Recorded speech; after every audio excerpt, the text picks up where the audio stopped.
நம்ம பாண்டிச்சேரிக்கு ஒரு கவர்னர் வந்திருக்காரு. அவர் பேர் மிஸ்டர் குனியில் கைலாசநாதன்.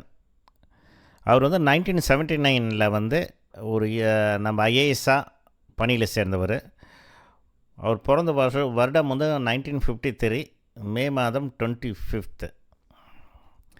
அவரோட ஆரிஜின் வந்து கேரளா, பட் அவர் படித்ததெல்லாம் தமிழ்நாடு தான். கிட்டத்தட்ட 45 இயர்ஸ் வந்து குஜராத்தில் அவர் சர்வீஸ் பண்ணியிருக்கிறார். 33 ஆண்டு காலம் வந்து கவர்மெண்ட் சர்வீஸ் அண்ட் 12 இயர்ஸ் வந்து சீஃப் மினிஸ்டர், ஃபஸ்ட்டு செக்ரட்டரி அப்படி இருந்திருக்கார். 2024 ஜூன் வரைக்கும் குஜராத்தில் ஃபஸ்ட் செக்ரட்டரியாக இருந்திருக்கிறாரு ஃபார் ஹானரபிள் சீஃப் மினிஸ்டர். அது இல்லாமல் அவர் senior administrative officer, senior IAS officer. அவரை வந்து கேகேன்னு சொல்லிட்டு செல்லமாக எல்லோரும் கூப்பிடுவாங்க. Very intelligent and sincere IAS officer.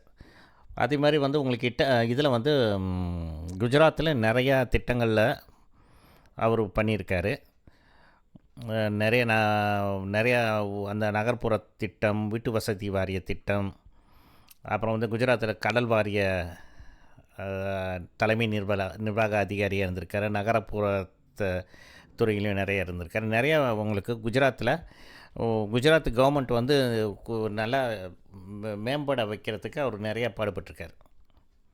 அது இல்லாமல் அவர் வந்து is very good friend of Bharat பிரதமர் மிஸ்டர் நரேந்திர மோடி. அவர் ஆக்சுவலாக நம்ம சென்னை பல்கலைக்கழகத்தில் வேதியியல், அது கெமிஸ்ட்ரி முடித்தார். அப்புறம் வேல்ஸ் பல்கலைக்கழகத்தில் எக்கனாமிக்ஸ் முடித்தார் யூகேயில். இப்போ நம்ம பாண்டிச்சேரிக்கு அவர் வந்திருக்கிறது உண்மையிலேயே வந்து நல்ல விஷயந்தான்.